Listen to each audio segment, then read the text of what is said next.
put in so many man hours in just planning.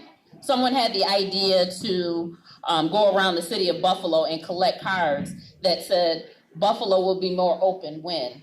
And we collected thousands of these cards. We knew how important it was to hear from the voices of the people. We talked about things of needing new elected officials in our city.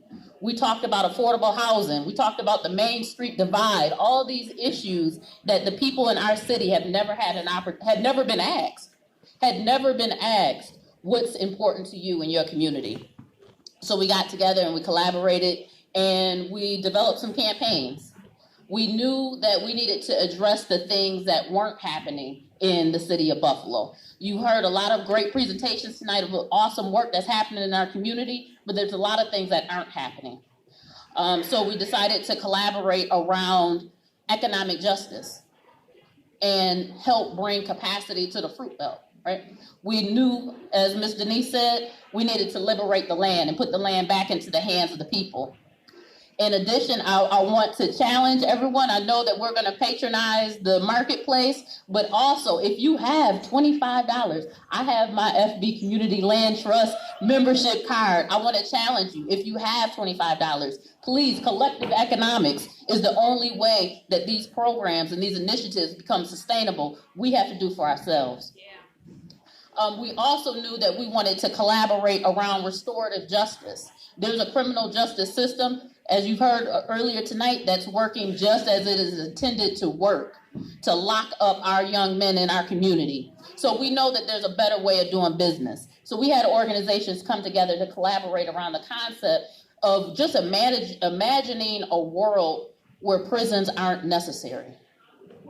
Today is so mind-blowing to even think that something like that we can even operate any differently. Mm-hmm. So the greatest challenge that we were facing was this concept of wanting or desperately needing new leadership in our city. So there was, before I came to Open Buffalo, I worked for 1199 SEIU. And I worked there for about 10 years. But there was a particular moment. It was at a Christmas party in New York City. 1199. It was at a Christmas party in New York City. And there were thousands of Black people all in one room. And the governor was trying to get into the room. And he was wheeling and dealing, right? He wanted to get in front of all these votes, right? And the amount of power that was in that room, I said, we got to bring that back to Buffalo. Yeah. It's possible. What's the difference between New York City? Why can New York City fill the streets with thousands of people? Why can't we do that here in Buffalo? So that's my hope and prayers for the Emerging Leaders Program. I know we got some emerging leaders in the house. All right, amen.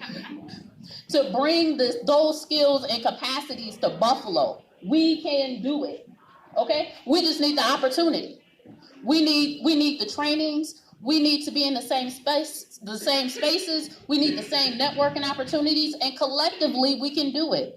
This is not a Franchell C. Parker initiative. This is an Open Buffalo initiative. It's truly a grassroots movement. We have leaders in this room that will come in and facilitate our different sessions, because really, it's not just us giving knowledge to someone else. It's really a concept where we're all collectively learning from each other, right? We have nurses, we have teachers, we have fast food workers, we have brothers and sisters that's not working. We all come together to really figure out how we save Buffalo, because Buffalo's at a crossroads, and it's not a cheap cliche, right? We know that we're in a moment, as Sister Rawa was saying, we're at a moment where if we don't act now, we are going to lose our planet. And really, that's the work of the Crossroads Collaborative. We have 10 organizations that are coming together to really try to build a citywide movement to liberate the land and save the air, save the water, and save our planet. We know that typically the environmental movement has been a white man's problem, right? Or sometimes we say, well, you know what, that's our indigenous brothers and sisters got that. That's not a Black issue, right? But we know that systems have conditioned us to believe that our children are being poisoned by lead because they're eating paint chips, right? Our land, where we're sending our children out to play, has been polluted, right? So if that's not a Black issue, I don't know what is. So that's my call to action. We desperately need everyone in this room. There's space and opportunity for everyone to participate.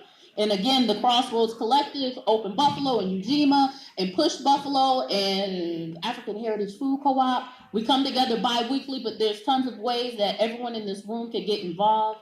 Again, collective work, collective responsibility. It's all of our responsibility to save Buffalo and save this planet. So I thank you for your time. If you have any questions, please see me in the back. Good night.